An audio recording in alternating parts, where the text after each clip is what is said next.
Hello students, this is the third part of chapter Units and Measurement. So without any further delay, let's start the video. तो हमने जो है इससे जो previous part था उसमें आपको जो है मेजरमेंट ऑफ टाइम और कुछ इम्पोर्टेंट प्रैक्टिकल्स यूनिट कराई थी, उससे आगे आज कराएंगे। तो नेक्स्ट टॉपिक या नेक्स्ट हेडिंग आप डालोगे measurement of distance, measurements of distance.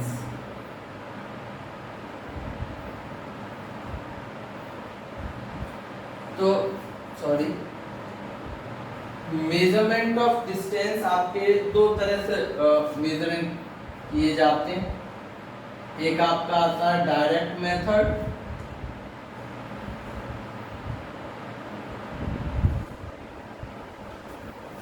और एक आपका आता है इनडायरेक्ट मेथड।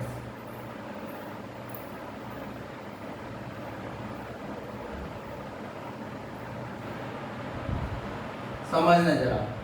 तो direct methods are those methods which measured by instrument, यानी कि वो मेथड जिसमें आप सीधे इंस्ट्रूमेंट्स यूज करके जो है किसी पर्टिकुलर ऑब्जेक्ट की डिस्टेंस आप मेजर कर सकते हो। तो डायरेक्ट मेथड में जो फर्स्ट है उसे हम यूज करते हैं बायोमीटर स्केल,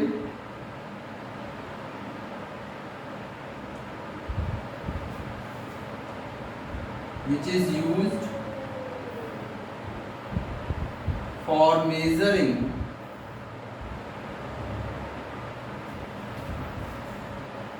(10 की पावर -2 मीटर, सॉरी 10 की पावर -3 मीटर to 10 की पावर 2 मीटर। यानी कि आप जो फीता देखा होगा या जिसे स्केल बोलते हैं, उससे आप जो है लगभग 10 की पावर 2 मीटर 10 की पावर -3 मीटर से 10 की पावर 2 यानी कि 100 मीटर तक आप जो है मेजरिंग कर सकते हो। उससे नीचे आपका आता है वर्नियर कैलिपर्स,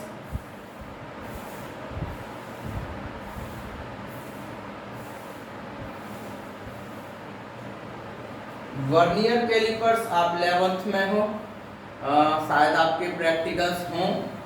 तो जब आपके प्रैक्टिकल्स होंगे तो वहाँ पर आपको वर्नियर कैलिपर्स को भी दिखाया भी जाएगा और उससे मेजरमेंट भी आपकी जो फिजिक्स वाले टीचर जो है कराएंगे भी, ठीक है ना।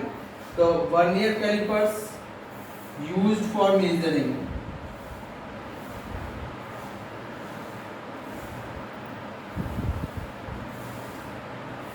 अप टू 10 की पावर -4 मीटर। 10 की पावर -4 मीटर तक आपका जो वर्नियर कैलिपर्स मेजर कर सकता है। और उसके बाद में आता है by screw gauge, use for measuring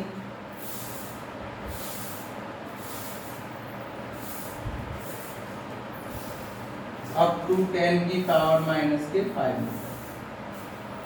तो नॉर्मली डायरेक्ट मेथड में हम मिनिमम 10 की पावर -3 मीटर और मैक्सिमम 10 की पावर 2 मीटर तक मेजर कर सकते हैं।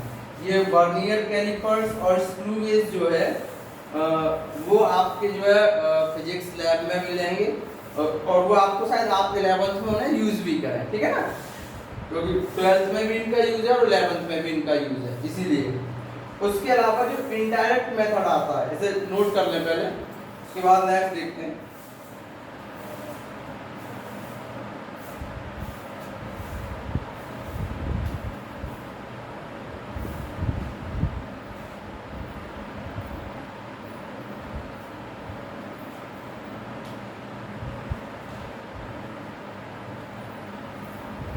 इसमें स्क्रू गेज में जो है एस तो हम लगाने भूल गए, स्क्रू गेज एक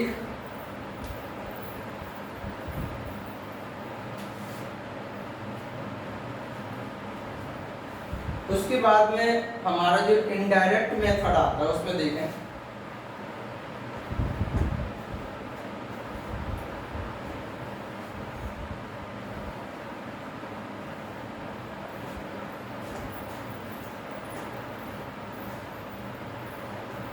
इनडायरेक्ट मेथड में जो फर्स्ट आता है वो आपका आता है parallax method.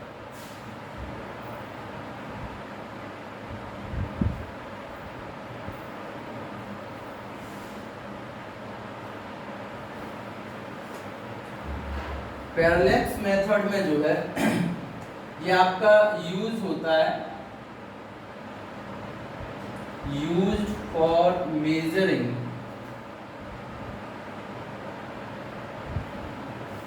Distance of stars और प्लैनेट्स फ्रॉम अर्थ।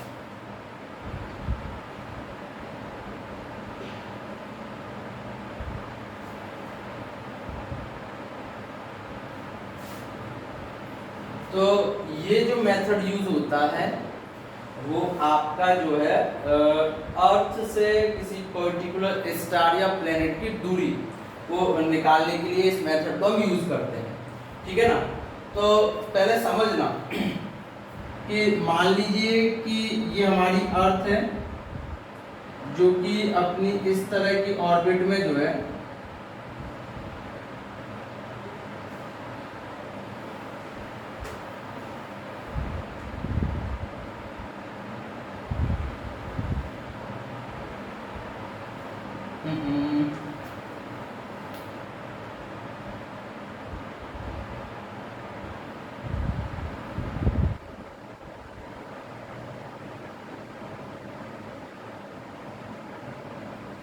इस तरह की उसकी इलिप्टिकल ऑर्बिट है और यहाँ हमारी जो अर्थ है, मान लीजिए कि ये सेंटर में हमारा सन है, एस रखा हुआ है और अर्थ जो है इस सन के चारों ओर जो है इलिप्टिकल ऑर्बिट में रिवॉल्व हो रही है, ठीक है ना। तो अगर हम अर्थ पर हैं और ये अर्थ की पोजीशन मान लीजिए ए है और यहाँ पर कोई स्टार है n जिसकी मुझे अर्थ a से डिस्टेंस निकालनी है, ठीक है ना। तो हम जो है अर्थ से एक और n के ही पास में कोई दूसरा स्टार हो या उससे थोड़ा सा ज्यादा डिस्टेंस पे हो, क्योंकि हमें दोनों स्टार दिख रहे हैं लेकिन मुझे निकालनी इस स्टार की डिस्टेंस है। तो हम करते क्या हैं कि टेलीस्कोप की हेल्प से हम पॉइंट ए से इस एफ का और इस एन का एंगल निकाल लेते हैं। इन दोनों के बीच में एंगल कितना आ रहा है, इस एफ का और इस एन का, टेलीस्कोप से, मतलब हम अर्थ पे हैं और अर्थ पे बैठे हुए हम जो है एफ और एन के बीच में ये दो पास में स्टार, पास में ना मान के ये मान लीजिए कि ये हमारे पास में स्टार है जिसकी हमें डिस्टेंस निकालनी है और एक डिस्टिंक्ट दूसरा कोई जो स्टार है जिसकी हम दोनों स्टार्स के बीच का एंगल निकाल रहे हैं, ठीक है। आफ्टर 6 मंथ, 6 महीने बाद, यानी कि हमारा भाई पूरा होता है 1 साल 12 महीने का, तो 6 महीने बाद में ये अर्थ रिवॉल्व होके इस सन के अराउंड घूमकर यहाँ आ जाएगी। जब यहाँ आ जाएगी फिर इस अर्थ से उसी स्टार का और जिसका हमें डिस्टेंस निकालनी है उन दोनों के स्टार की हम जो क्या करते हैं फिर से एंगल निकाल लेंगे। ये हमारा हो गया थीटा 2। बात समझ में आ रही है? सॉरी, इधर का थीटा 1 ये हमारा जो है सन से हमने ये माना थीटा 1 और इधर से एंगल हो गया हमारा थीटा 2, यानी एंगल 1 और एंगल 2, ठीक है। तो हमने क्या किया कि भाई ये हमारी अर्थ है, ये हमारा पॉइंट व्यू हो गया मान लीजिए।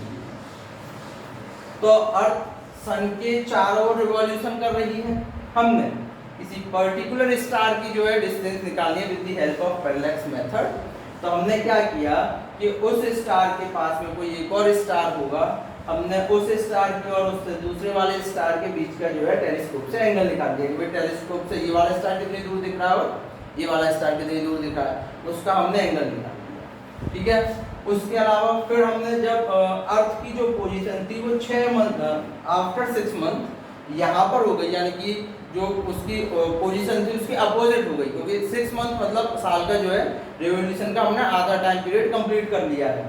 उसके बाद फिर से हमने जो है, क्योंकि ये जो हमें दिख रहा है कि भाई आपका स्टार ये भी, आपका स्टार ये भी नहीं है, ये जो है वो एक ही साइड से दिखेगा, क्योंकि आपने देखा होगा कि पोजीशन 6 महीने बाद में जो है अर्थ की बदल जाती है, एंगल लगभग जो है ज़्यादा चेंजिंग आती नहीं है।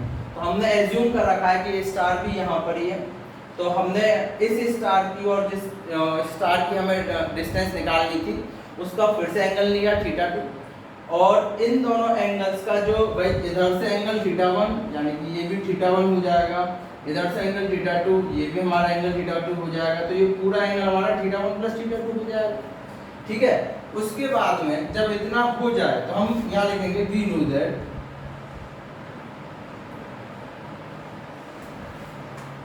Angle equal to arc upon radius.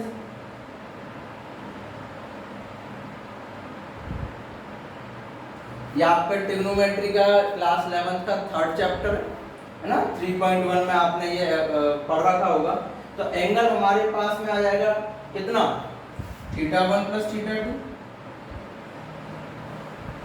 अच्छा, ये हमारे पास में मान लीजिए आर्क है AB, रेडियस कितनी हो जाएगी हमारे पास में भाई, ये हमारे पास में जो है ये रेडियस हो गई, AN मान लीजिए या BN मान लीजिए। ठीक है, और इसे हम लिख सकते हैं θ1 प्लस θ2। AB हमारे AB की जगह पे हम लिख सकते हैं भाई, AB का हम लिख सकते हैं 2AS अपॉन AN। अगर AN इधर ले जाएं तो AN हो जाएगा हमारे पास में 2AS अपॉन θ1 प्लस θ2। क्लियर है? अब हमने ये एंगल मेजर कर रखा है, ये 2AS, वैसे AS की बात करें, AS मतलब अर्थ से सन के बीच की डिस्टेंस, और अर्थ से सन के बीच की डिस्टेंस को हम क्या बोलते हैं, AU, जो हमने फर्स्ट वीडियो में आपको बता रखा है कि अर्थ से सन के बीच के सेंटर के बीच की डिस्टेंस जो होती है वो क्या होती है, एस्ट्रोनॉमिकल यूनिट। ठीक है, और अप्रोक्सीमेशन में अगर बोले तो 1.496 इंटू 10 की पावर 11 मीटर। तो AS को जो है आप AU लिख सकते हैं, और AN इक्वल टू आपको जाएगा 2AU अपॉन θ1 प्लस θ2। ठीक है, तो अगर आपको एंगल पता है, AU हमें पता है कि 1.496 इंटू 10 की पावर 11 होता है, तो हम AN निकाल सकते हैं, यानी कि अर्थ से उस स्टार तक की डिस्टेंस। सो आप और थोड़ा सा बढ़ा के से ऐसे लिख सकते हैं, इक्वल टू में कि AU हो गया 2 इंटू अप्रोक्सीमेशन में 1.5 इंटू 10 की पावर 11 अपॉन θ1 प्लस θ2। इस तरह से आप जो है डिस्टेंस निकाल सकते हो, किसकी, अर्थ से स्टार के बीच की। ठीक है ना, तो ये तो आपका हो गया पूरा मेथड कि आपको कैसे जो है मेथड यूज करके आप जो है अर्थ से किसी पर्टिकुलर प्लेनेट के बीच की डिस्टेंस निकालते हो। ठीक है, तो पहले इसका डेफिनेशन लिख लें। Parallax method is used, parallax method is used for measuring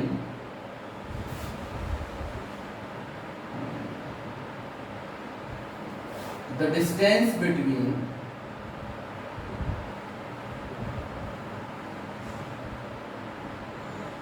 distinct stars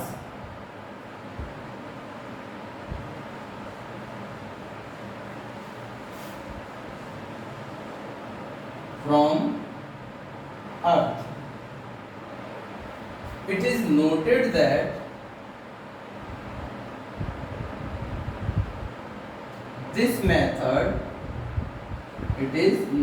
that this method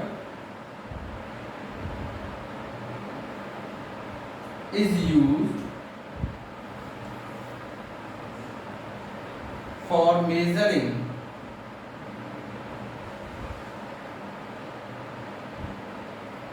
less than 100 light year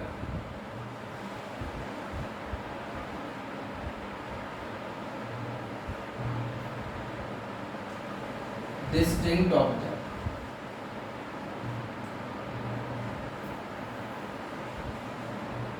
stars और planets.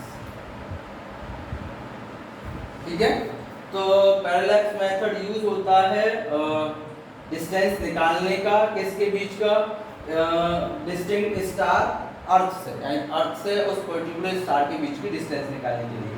It is noted that this method is used for measuring less than 100 light year distinct star, यानी कि ये जो method use होता है वो आपका 100 light year से कम डिस्टेंस वाले जितने भी आपके स्टार्स या प्लैनेट्स हैं उन्हें निकालने के लिए यूज होता है। ठीक है ना, और फ्रॉम द फिगर आप यहाँ से फिर आप स्टार्ट कर सकते हो। From the figure we know that angle equal to arc upon radius, और इस तरह से आप जो है निकाल सकते हैं। ठीक है ना, इसे नोट करें। इसके ऊपर एक क्वेश्चन कराता हूँ जिससे आपको ये पूरी तरह से समझ में आ जाएगा। ठीक है, नोट करें इसे।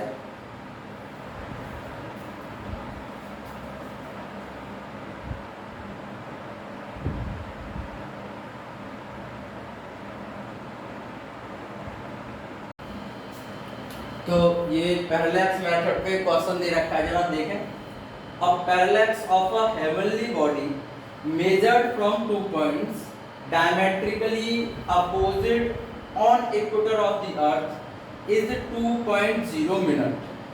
If radius of earth is 6400 kilometre, calculate the distance of the heavenly body. तो ये हमारे पास में क्वेश्चन आया है कि हमें जो पैरेलैक्स मेथड की हेल्प से एक हेवनली बॉडी की डिस्टेंस निकालनी है, और हमारे पास में जो एंगल दे रखा है वो कितना दे रखा है, 2.0 मिनट का। तो पहले आप थीटा लिखोगे, नहीं एंगल जो गिवन दे रखा है वो आपका कितना है, 2 मिनट। ठीक है, तो ये हमारा जो एंगल है मिनट में है, और हमें निकालना होता है ये जो आपका ये रेडियन में दे रखा है एंगल। ठीक है ना, 2 मिनट का। तो पहले आप इसे बदल लें डिग्री में। इसे आप लिखोगे 2/60 डिग्री। ठीक है ना, अब ये हमारे पास में एंगल हो गया। वो पूछ क्या रहा है जरा समझना कि हमारे पास में एक अर्थ दे रखी है, अर्थ के मान लीजिए कि ये अर्थ, और अर्थ के दो पर्टिकुलर पॉइंट से जो एंगल निकल कर आ रहा है, ये हमें इस स्टार की या हेवनली बॉडी की डिस्टेंस निकालनी है। तो एंगल दे रखा है हमें 2 मिनट का। ठीक, ये हमें जो है अर्थ की रेडियस दे रखी है, कितना दे रखा है ये भाई, 6400 किलोमीटर।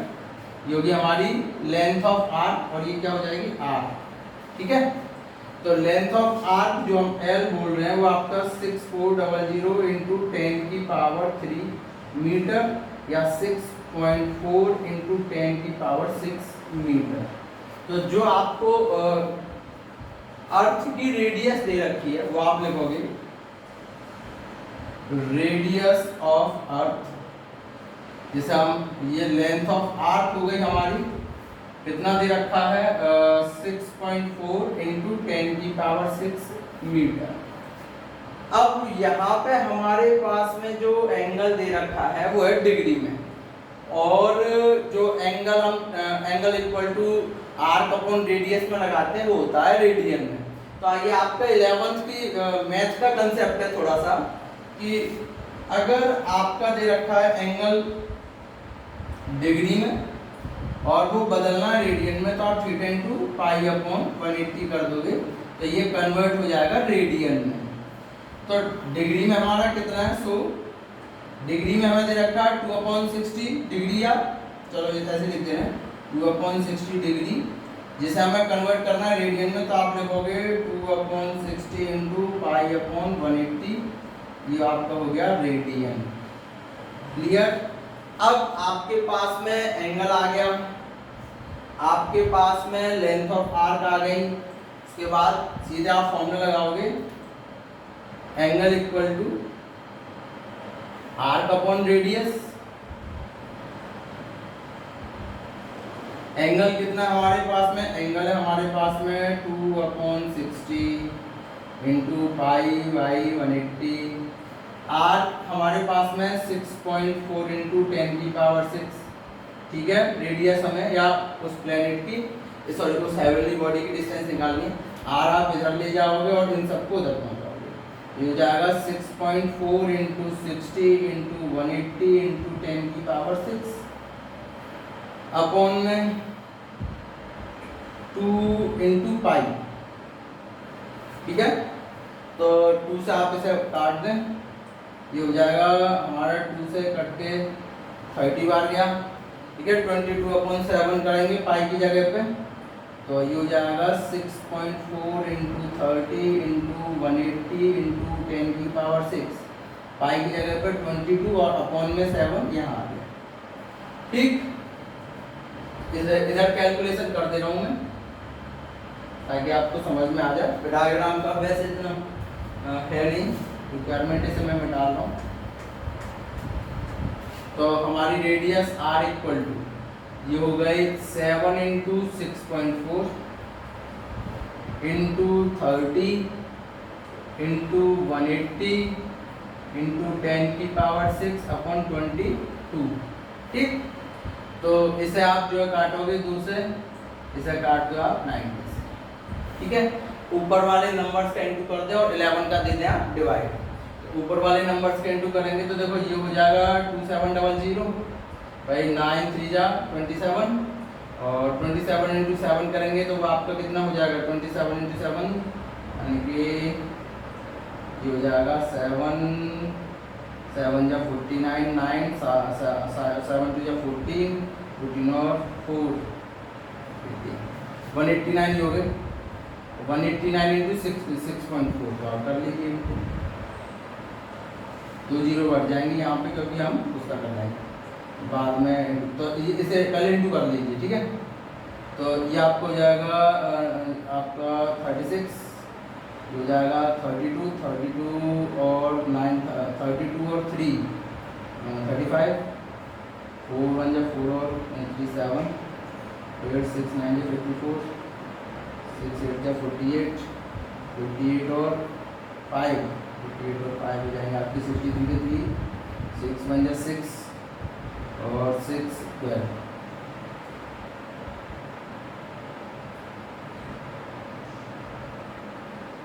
ठीक है।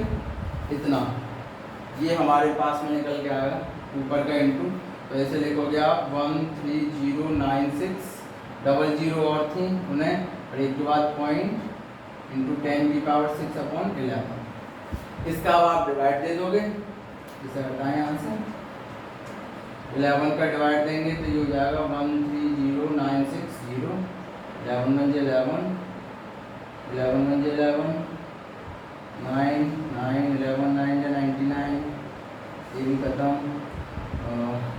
46 0 0 5, तो 55 बचे 5, यानी कि यह हमारे पास में आया 11905, बचे यहाँ 5.4 इंटू 10⁶ या 1.19, यानी अप्रॉक्सीमेशन में 1.2 और 1 2 3 4 यानी कि 10⁻10 मीटर, यानी कि जो हमारे पास में स्टार या हेवनली बॉडी दे रखी है वो लगभग इतनी डिस्टेंस पर होगी, ठीक है ना।